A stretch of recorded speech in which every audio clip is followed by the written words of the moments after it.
Hello, hello, and welcome to Millennial Notebook. My name is Stella. And my name is Emily. And here we talk about living life as a millennial in the modern age. Get comfy, grab your notebook, and let's enjoy the ride together. Hi, everyone. Thank you for joining us for another episode. And we have an exciting one and a really popular one, I'd say, next up for you. What are we talking about? We're talking about living in Japan. How we got there, what to do, what not to do, expectations versus reality, all the good stuff. All the good stuff. And this is such a broad topic and we have so much to say about this, but so we will have to limit it to certain topics, perhaps working here in Japan for this episode. And so we hope you enjoy this episode. Where shall we begin? First, I suppose let's just jump in. Why did you choose Japan, Emily? Oh, me? Well, mine's really easy. Yeah. I'm a total nerd, and I really like anime. And when I was a kid, I watched lots of anime, and I wanted to go to Japan. That's pretty much it. I see. The slightly longer version of that is because of anime, I decided to learn Japanese in high school and fell in love with the culture. And it was always my dream to go and live there. And so, that's why I went on the working holiday visa and, ended up in Japan. Just jumped in. I see. I think I would love to know why you chose Japan. I don't think I know this. I am a closet nerd. Closet I nerd. grew up how do I say this? So my brother really loves games, and so and usually he'd be at home, right, playing with his PlayStation at that time, and I'd be at home as well, and so I'd end up watching him, and it developed a love for Final Fantasy, and it's my hero game. I will love it forever until my deathbed. Have you met my boyfriend? I know, right? What? Yeah. Your boyfriend? He's a massive Do you know that's the story of how we met? Oh, I didn't know I that. overheard Tell him talking me about about that next time. Very shortly. I overheard him talking about Final Fantasy one day in the classroom, and so I used that as a pickup line. That's pretty much it. You're joking. That's so funny. Maybe I should do that as well. It wasn't like a pickup line, like a traditional. It was more just like, oh, hey, so I heard you like Final Fantasy, and he basically just got like, he's just like, oh, hello. Super excited. Hello. Who's this girl I've never met before? Yeah. Anyway, carry on. Yeah. So it started with that, and then after that, I became like a super nerd about anime. I ended up loving anime because of my brother as well, and which developed into my own thing, right? Because I'm very into the ones that are super girly. Okay, let me not label that girly, but just it's marketed toward girls. It's literally called in Japan. It's called shoujo manga, or basically for young girls.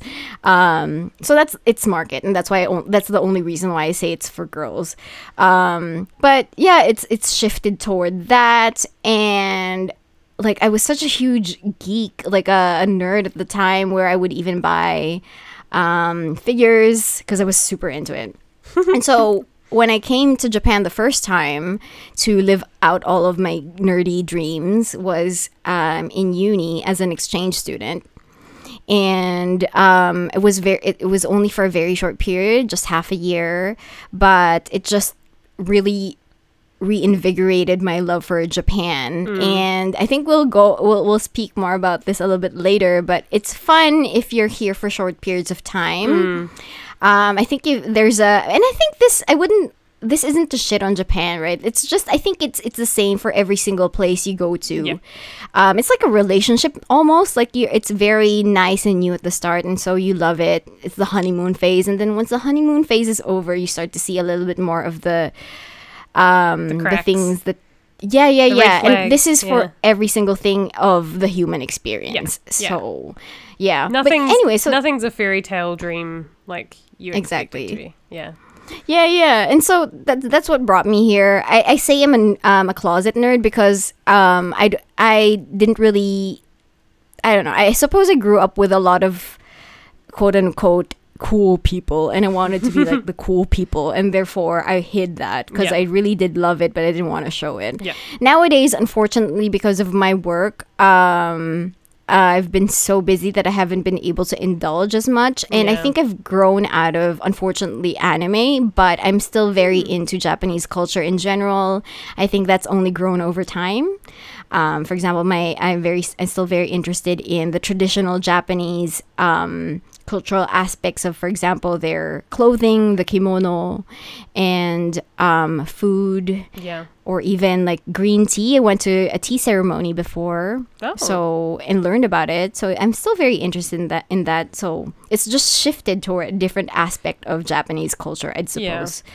Yeah. I can relate to that for sure. Yeah. Yeah, yeah. And like I don't know, like I would you say that Japan is a mecca for nerds and geeks, Emily? Would you say you had for sure. It's my 10-year-old self like dream. It's an Yeah. incredible place. I think the thing that's so amazing about it is that it's unapologetically nerdy, you know? Like, especially in Tokyo, you go to Shibuya, you go to Akihabara, even Shinjuku, and it's like, you get the neons and you get the gaming stuff. You've got bloody Godzilla on top of a building, you know? It's so it's like the culture and the gamer and the nerd, it's all one thing. Like everyone watches anime to an extent. Everyone reads manga. Like That is true. it's just part of the culture. Whereas a lot of Westerners like yourself, and well, not from the West, but you know, like yourself, you were a closet nerd because it was frowned upon, right? And it was exactly the same for me. Yeah. Like watching Yeah. anime and being like a Japanese nerd, like fangirl weeb. Like it was cringy and it was weird and like it did not make me popular, that's for sure. Even if I did try and hide it. Actually, no, I didn't. I did like my Japan stuff, but Oh. but yeah, no, Yeah. but I think it's just such an incredible place where it's everywhere. It's every turn. It's like you know, if you're a Love Live fan, they did a collaboration with one of the chain restaurants.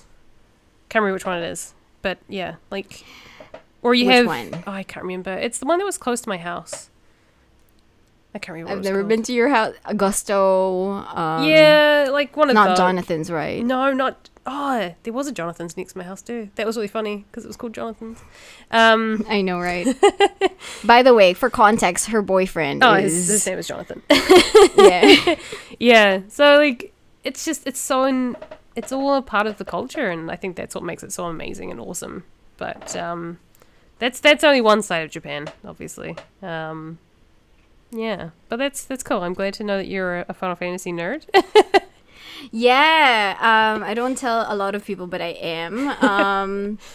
Yeah, and that's ultimately what brought us to Japan, right? Our geekiness. But Yeah. how about, like, it's one thing coming here to visit as a tourist, but to stay, right? Yeah. Like, I think this is something we hear a lot from people who are looking to come here for the long term. And on that note, like, what were your visa options at that time? So fun thing is I didn't have my bachelor's degree, so I was pretty short out of chance of getting like a English teaching job, which is like what most people do.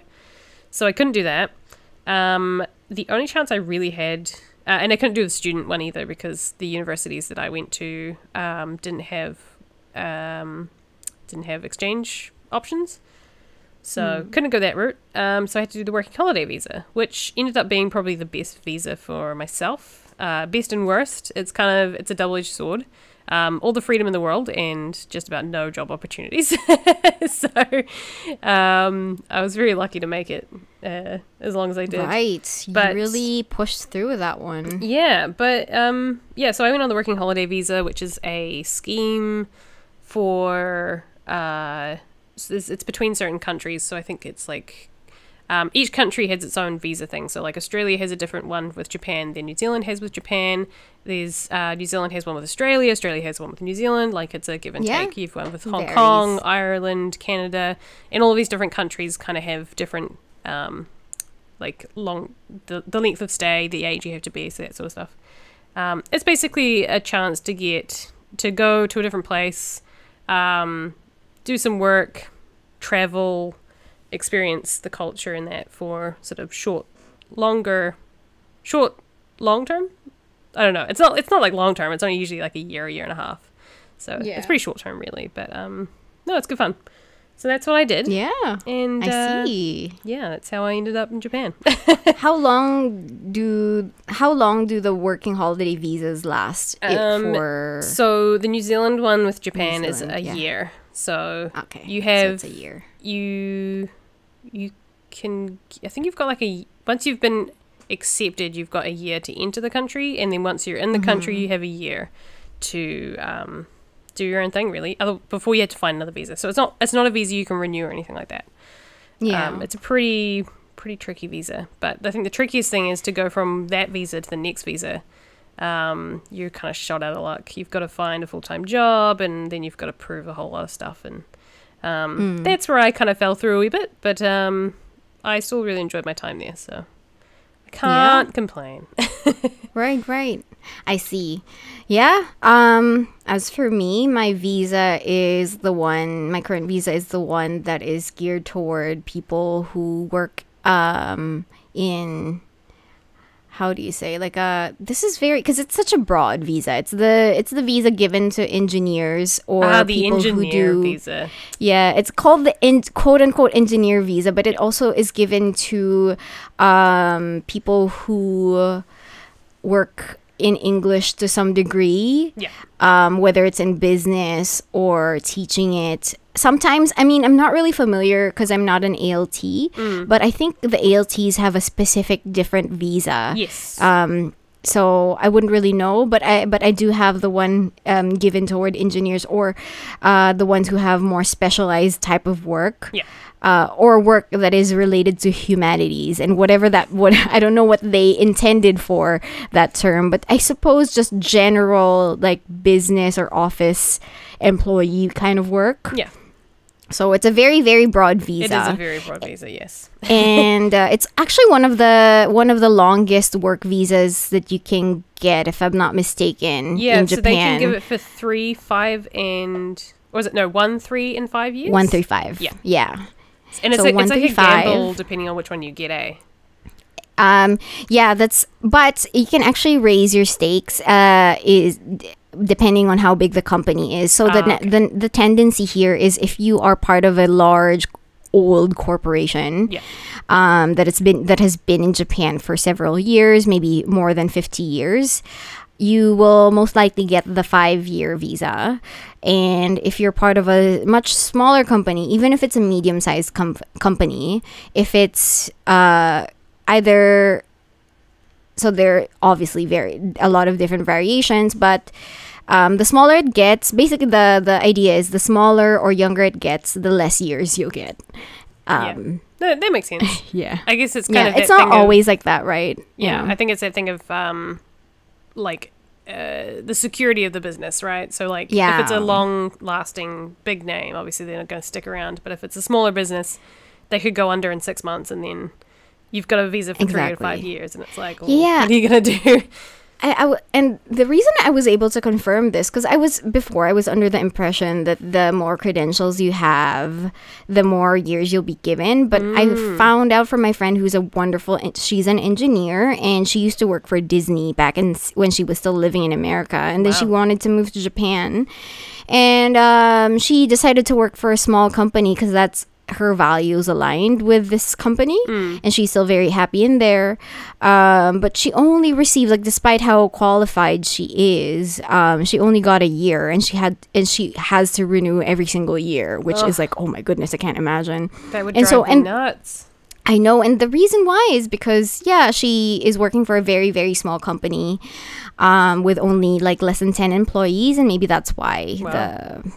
And I don't think it's that old either. I think it's less than 10 years. So I suppose it made the Japanese government a little bit uneasy, I suppose. And that's why they only gave her a year, which is, I don't know if it's fair, but we're not part of their government. I don't even want to go into how they do the whole visa thing, because the amount of complaints that they've heard from that department.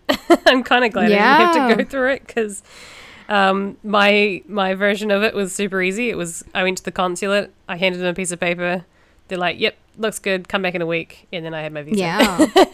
And then when I went through, it was just like, yeah, okay, cool, just come to the side bit. Okay, here's your paperwork. Have fun. And I'm like, that's it? And like, yeah. I'm like, okay. That's so funny. I'm just like let loose in Japan for a whole year. The wild Pokemon has appeared in Pretty much. the streets of Tokyo. Yeah. So yeah, I think some of our listeners would be very interested in this. So let us just run it down. What are the different options that people can consider when coming here? So there's that, the one that you mentioned, the working holiday visa, and the one that I've mentioned, which is if you have a job offer for a company, it's gonna be the engineering / humanities or international service visa. Yeah. And then in my experience, there's also the student visa, and also the I also received one during my internship. I think it was called like it was a short-term business visa. Oh. Yeah, I think I have heard of that. Yeah. It was just like for a month, and it's given depending on how long your business activities are gonna last. Yeah. And at that time, my internship was only a month, and so I only got a month. So that's another option. But you need a sponsorship for that one as well. Yeah. I think even for the student visa, you need a school to sponsor you. So Yeah. I think a lot of the Japanese visas are limited to what you can be sponsored or tied to. And the only one that is kind of relatively free is the freelance visa. Now, what's it actually called? Yeah, what was it? Like, I think it was. Can't remember what it's actually called.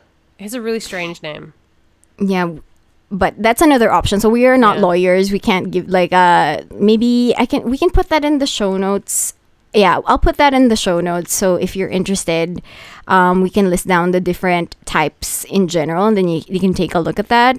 Maybe you can check what can work for you eventually if you're interested in coming here. Yeah. But yeah, and then there's also, of course, the spousal visa, which The green card. actually they're very different from a green card. Is it? Where Isn't yeah, it like because the thing isn't is, it like the Japanese equivalent of getting a green card, where basically you supposedly no, because the green card, from what I'm aware of the green card or my perspective, and we're talking about the American green card, right? Yeah. So no, the green card is actually like once you have it, it'll stay with you, and it's very difficult to actually attain as well. Aside, like if you get married. Oh, fine, sure. If you get married, then that's not so difficult, I suppose. Yeah. But it stays with you even if you divorce.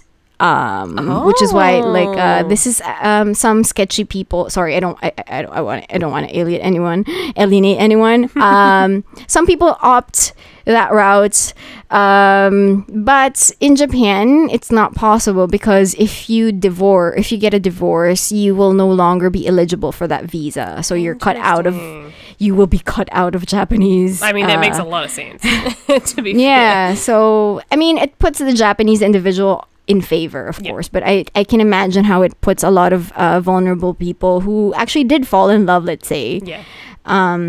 Yeah, so that's a whole another topic. But yeah, there's the spousal visa, and then what other options are there? And also there's the ALT visa, right? I'm not really sure. Well, I'll also put that in the show notes, but that one is also for a year's. It lasts for about a year as well. Yeah. No, there's quite a magnitude of different options, but I guess it's the ones that, I mean, there's like the special skills visa or like, what's it called? I mean, there's a ton now because of COVID, so people that are like that's true. Necessary skills visa, things like your nurses, your your construction workers, all those sorts of things. So there's those kind of visas as well. So. Actually, it really depends on your profession. Yeah, it does. And there's also a business manager visa where you're supposed to have a certain amount of investment in Japan in a company, and that company is supposed to deliver a certain amount of profit from Japan. Wow. For it to be consistently renewed. And you have to renew it every year, and you have to show your financials every year. So which is... Yeah. Yeah, so That's all there's sorts. that. Yeah. Okay, so let's move on from the technical. I feel like people are gonna get bored with this talk. It's really How it's one of those things that when you live abroad or when you're interested in living that is abroad, true. the visa topic is such a interesting one for yourself because for sure. you just know a lot about visas and like the whole immigration system because you have so many friends who've been through it and complain about it. And even your own, like, yeah, like we've struggled with this Yeah, in the exactly. past, right? And just Yeah. trying to figure out how to stay. It's like gaming the system. How can I get around the system to like I know. you know not get accidentally trapped into something that's awful, but also live a good Exactly. life. Exactly. Yeah. Right. Okay, so let's just dive in then. What do you think? What did you think before coming to Japan? And then to follow that up, what did you think after living here? Ooh. Like expectations versus reality kind of thing. The verbal form of the TikTok expectations versus reality. What did I think before I came? Well, it depends if you mean before my visa, for my working holiday visa, because I did do a trip to Japan in 2016 for like my 21st birthday. Okay, so let's just limit it to that then. Like when you got to live here for an extended period of time. So prior that and then after that. So after my small trip that I did, I knew working culture was pretty tough because I lived in a share house and I'd spoken to like a ton of different people, expats, students, workers, non-Japanese and Japanese. And I knew things weren't going to be great if I wanted to work in Japan, but I was still gung-ho. I was like, hell, I'm just going to do it. I really want to do it. But I think that's why I went on the working holiday visa. I was really strict on what kind of jobs I took and what I wanted to do because I knew that work culture wasn't great. So I was still pretty excited. I was very excited to live there and work there and just do some exciting things. And I was pretty optimistic, I'd say. But I would say after only maybe 3 months of living there, it did get pretty tough pretty quick. Trying to find a job, even part-time jobs, was really hard. And then that kind of skews your whole perspective of life because if you don't have a job, then you're just sort of struggling. I think I just heard so much crap from people like yourself about like working and like how much you were overworked that like even if I wasn't working myself, it took a toll on me and just being like, man. Oh, I'm sorry. No, it isn't like I felt bad because you guys were all just like, oh yeah, I work Exhausted. 24/7. I'm always exhausted, and I'm like, hey, I want to do something on the weekend. That's the only time I could actually see anyone. And I just felt bad because I'm like, hey, let's go do something exciting. And I'm like, I feel like you're so exhausted, you probably just want to sleep. And it was the same with my Japanese friends. They're exactly the same, but it was still awesome to go see them in the weekends and enjoy time with them. So I think I was still pretty bright-eyed when I got there, but I think after only a couple of months of living there, and after working there as well, I think I just knew that it was never going to work because of my intrinsic values. I would have to give up so much of my own values about how I perceive work and how I perceive the work-life balance and the way I see, like, you know, in Japan there's this whole idea of like the nail that sticks up gets beaten down. Follow the pack. Don't cause a ruckus. Like, just follow along. Be an ant in the chain, and like don't speak up or anything like that. And I think that's just, you can't diminish a person to that. Like, everyone's an individual. Everyone has a voice. Everyone, and I've always grown up with those values. So Yeah. I just knew it was never going to work because my values are so engraved with me. I'd have to lose so much of myself for a big chunk of a week, like 9 to 5, 40-hour weeks minimum in Japan. That's your existence. So you'd have to give up a lot of your own personality just to work. And I think I'd have to find a dream company, and they would have to be so accommodating. And I think that was just trying to find a needle in a haystack, really. So Yeah. And it's funny, like, you know how there's this new character in Sanrio, if I'm not mistaken, it's Sanrio. She's called Agretsuko. Yes. She's the And Netflix series about her. yeah, and it's so funny. So the her name is actually derived from agre from aggressive, and then the ko part is just a common name that they have here in Japan, or it's part of a full name in Japan. For example, Mariko or what are the Kimiko. other variations? Yeah. So it's a word play on that. And she is a very calm character at work, and then after she logs off, she goes batshit crazy, like super aggressive, Yeah. like listens to hard rock and all of these things. And I think that's such a great reflection of how people are expected to be like here in at work. And goodness, like when you mentioned that, like I'm so happy that you are my friend and that you exist and that you understand this, because I've been experiencing that a lot as well. Okay, so let me just dive into mine then, since I'm going to be talking about that. So first, before coming here, I mean, so we've mentioned how I still am. I don't know. I was a closet nerd. And well, I don't know. I was very optimistic as well. Yeah. And I suppose coming as a student also helped with keeping the perspective. And by student, like I remember when I came on exchange, it was just so much fun. Yeah. Especially since you're hanging out with students as well who are just having the time of their lives. I'm meeting a lot of new people, and there was a lot of like just good fun, And I held that perspective for several years until I came back to work, and the working and I think this is a common experience. I think it's not just limited to Japan, right? It's just your life as before work and becoming an adult, and then but it's just, I think the change was just so extreme because, as Emily mentioned, it's just so structured and you're expected to be a certain way, which of course some of my Japanese friends, it's also depending on perspective, right? Because even within the Japanese people themselves, they depending on the industry and how they were raised, there are certain types of people who believe that they can still express to themselves freely, especially in more creative industries, right? Yeah. But it's still an evident part of their culture where, to some degree, they do have to how do you say this?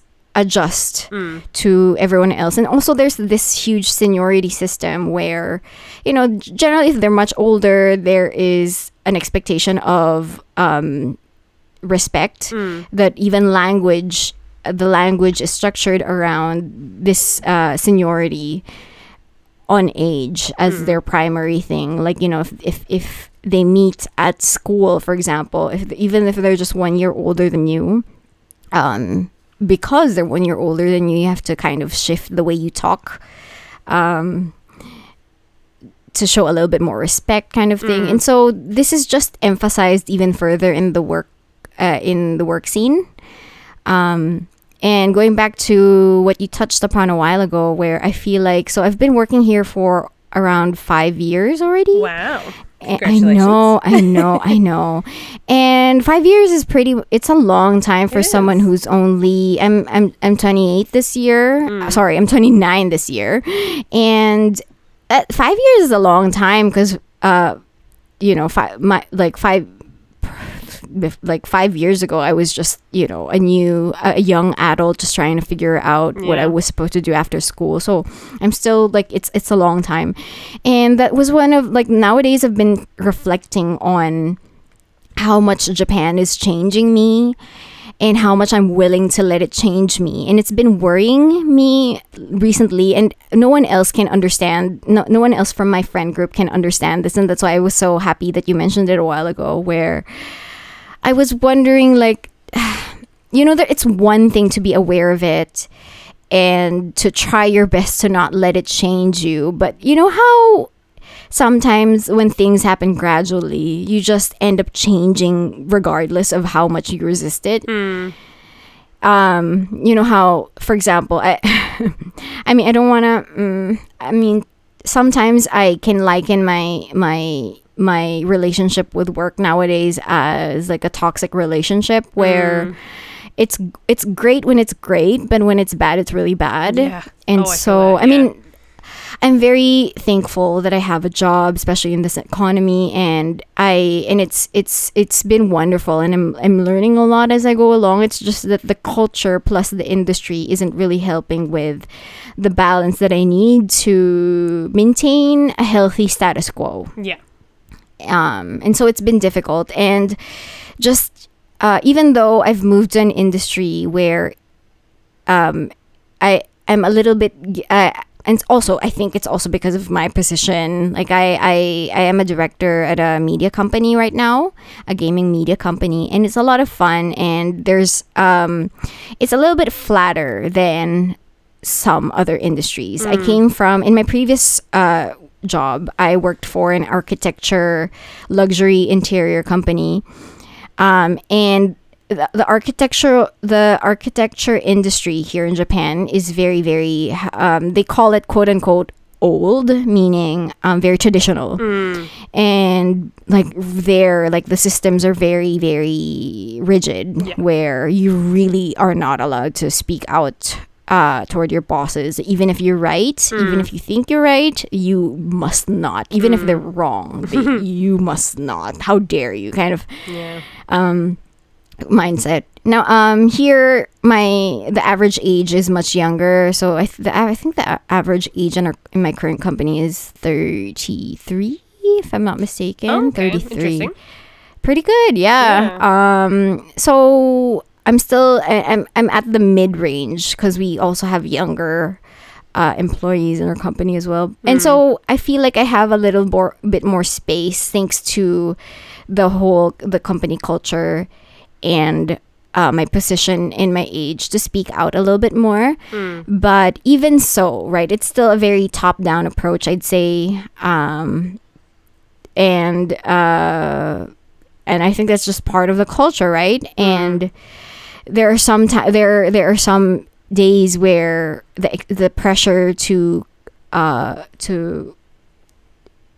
what's the word, to adjust with everyone else is so strong that I feel like I'm not even being given a choice anymore at times. And I think that's the reality, right? Like the expectation was that I'd be able to freely express myself and be happy all the time, and it's just gonna be really great. And then reality hits you, and it's not the same. And it's like, it's not conducive either. Like there's this whole shift. I mean, Japan is particularly one of those places that's a little bit further behind, but there is a shift of like work-life balance. There's, especially after the pandemic, like, there's ability to work from home, which everyone can clearly do now because they've proven it. And then there's more time to spend with people who've experienced living with their families and working with their families, or spending time more with their families, and going, this is actually possible if we just make some small adjustments to the way that we do things. Let's just change it up. But we haven't seen that so much here in New Zealand yet, because we didn't really see the brunt of COVID-19 like the rest of the world. We kind of had like maybe 6 weeks in lockdown, and the rest was fine.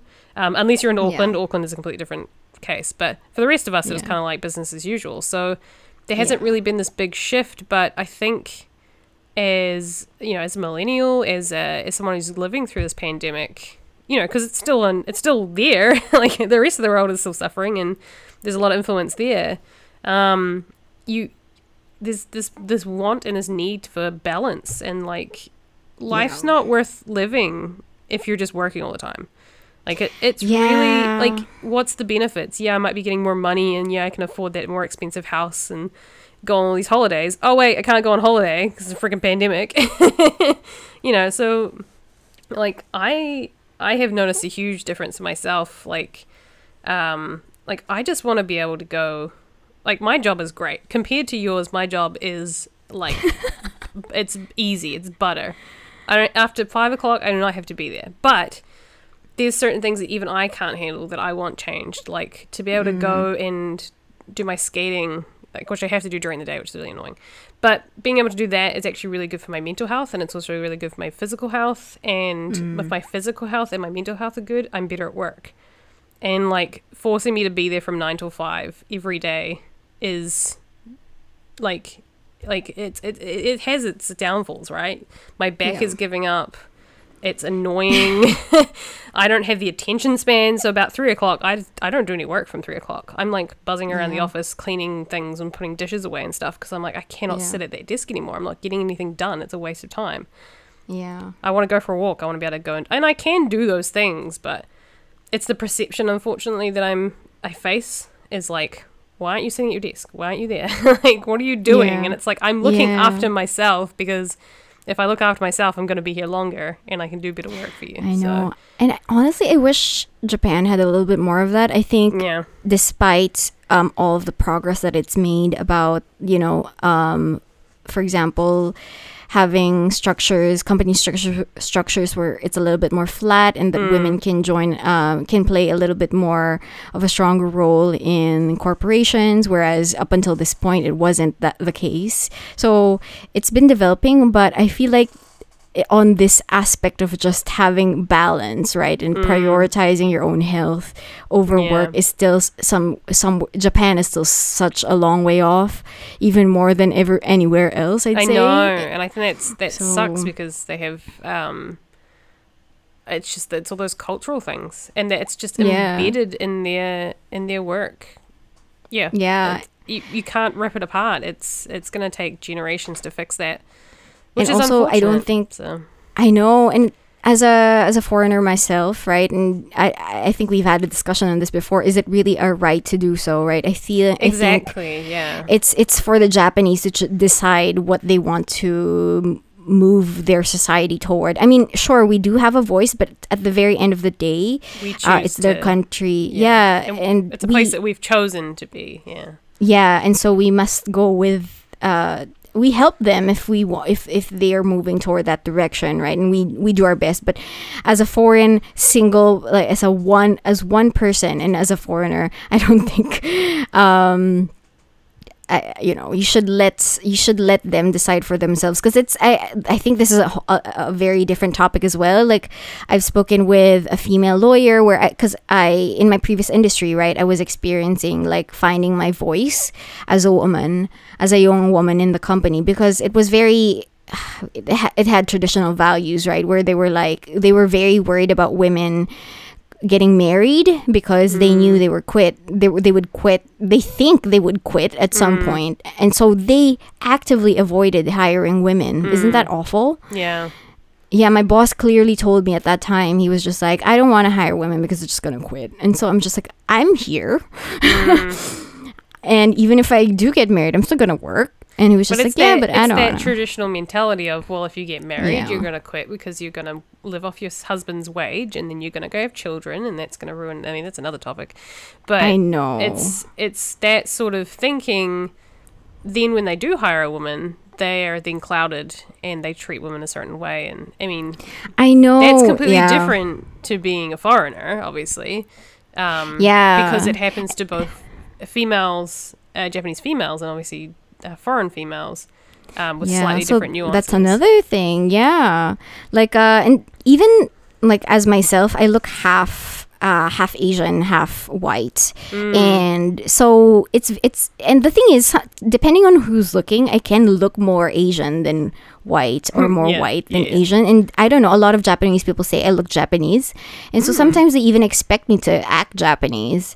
So I don't get the full benefits of what they call the foreigner card, where they say it's a free pass, right? I'm not white enough or foreign looking enough to get that free pass all the time. Yeah. So I don't know. That's a different topic. Maybe we can talk about that another time. But okay, on just living here then, like what would you say about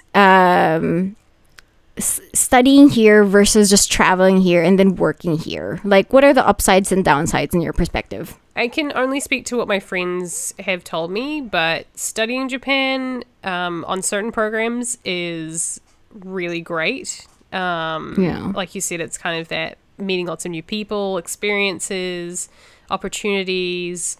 I think the study culture is a little bit harder than, say, other places in the world, but at the same time, I think it's exactly the same. Like, you go out, you drink, and you party, and you have fun, and you meet people, and like, yeah, I'd say if you want to do Japan or live in Japan the right way, then the best way to do it's probably studying. Travel life, I mean, I did a stint of traveling back in 2016, and I loved it. I was a solo traveler, which is fun. Fun. Traveling in Japan is amazing. It's so hospitable. It's with everything, they put on a really good facade. It's for sure. Like, yeah, the hospitality is great. It's in the major cities and stuff, but even some of those smaller places, like, they really welcome foreigners. It can be a bit pick and choose. Like, some places are not so good and some places are great, but generally I had a fantastic time traveling. And when I had Japanese friends around me, like, it just became even better because it allowed me access to places that I didn't know about, or perhaps people were a little bit shy against foreigners. And I think I don't think there's any animosity. I think it's just because of that language barrier. I think a lot of people in those more rural places in Japan are just they don't know what to do because they can't communicate with them. It just makes the whole experience awkward. They just want to just avoid any confrontation or mishaps or anything like that. So they'll just sort of say, no foreigners, which when you understand it from that perspective, I understand why there can be kind of that bit. But I've just walked into places and I speak enough Japanese that I'm just like, hey, can I just grab this and sit down, and had some really great chats, although don't really understand most of what it was going on, but it was enough to have a pretty interesting chat with some really awesome people. So yeah, traveling 100%. I recommend to anyone and everyone. So yeah, and almost every single friend that travels here has only positive experiences, and that's great. Yeah, for sure. Yeah, I think I've had all three. In my perspective, I think traveling and studying are great options. I think it gives you the very best side of Japan. Working, I think, is negotiable, or depending on your perspective, because and also where you're working, but it's much harder. So if you want to have just the best parts of Japan, I'd say go study here and travel here. Yeah. If you want the full, because to be fair, Japan is very safe and healthcare is great. Yeah. So these are the things that you get these are the benefits that you get for working here, but of course there are the downsides, of which I've mentioned a while ago. We've mentioned a while ago, just long hours and the need to just adjust, which I think is fair, right? You adjust to any country you go to. Yeah. But yeah, it's very different from it's not as expressive and not as free as, say, a Western type of work culture. And so you'll have to probably adjust a little bit. And man, let me tell you, I'm exhausted. So that's it. I mean, all right. Any last words before we wrap up our episode on working abroad and working in Japan? Go do it, because there is nothing more character building, and there's nothing more the easiest way to come to understand yourself and learn your expectations, your limitations, is to push them. So if I hadn't done my stint in Japan, I wouldn't know a lot about myself. I wouldn't be working on certain things that I am working on. And I think I know what I want out of life because of that experience. That's true. So there's a lot you can learn from just anywhere in the world. Just go out, explore, put yourself out there, push yourself to the limits, and discover who you are. Earlier the better. I agree. And, don't let these stories scare you. If you want to do it, just go for it. It won't. The amount of people that I've met, they're like, I'm still going to do it. I'm like, you go for it. Yeah, I mean, it's just like, if anything, I want to just like tempt them even more and so that they'd understand. Just kidding. I don't think you ever will. You have to experience for yourself, eh? I know. But yeah, like I guess for me, same with Emily, just go for it, cuz I'm pretty stubborn myself. Like even if you tell me like it's going to be shit, like let me experience the shit first and I will call it shit myself. Shit. Yeah. Yeah. And we still love Japan, and it's still something that we like. The culture is still something that we love and appreciate, and so why don't you just experience it for yourself? Yeah. And see the beauty, and like just like any relationship, see and love it and experience it and accept it for every single aspect of it. And even if you don't accept it, then you just live with it if you want to stay with it, kind of thing. So I'd say Japan is basically my boyfriend at this point. Yep. Or fiance, or is it long-term relationship? I know, long-term relationship. There you go. It was my short-term relationship. There you go. You're coming back though, right? You're getting back I'll always together go back to him. It's so funny. Anyway, thank you so much for joining us for this episode. We hope you enjoyed this whole conversation about Japan and working abroad, and we have so much to talk about on Japan, so look forward to those episodes again in the future. Thank you so much. Awesome. Thank you, and see you guys later. See ya. Bye.